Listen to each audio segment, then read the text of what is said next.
Doing the will of God from the heart.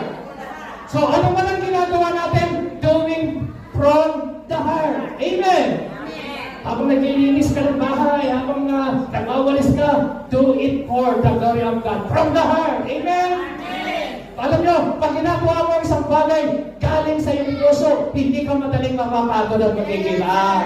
Pero pag ginagawa mo na dahil nagpipilitan ka, gagawin ko ito kasi obligasyon, ginagawa mo ito dahil meron akong pinapadalaan, ginagawa mo ito kasi kailangan magsakripisyo, nakakapagod, nakakapanghina. Pero pag ginagawa mo yan from the bottom of your heart, there is joy, there is peace, magtasagumpay ka. Amen! Salamat namin sa Lord. Hallelujah! So kailangan. 1 Peter 2:18, ano sabi niya? Kayo bang bumasa ng lakas niyo?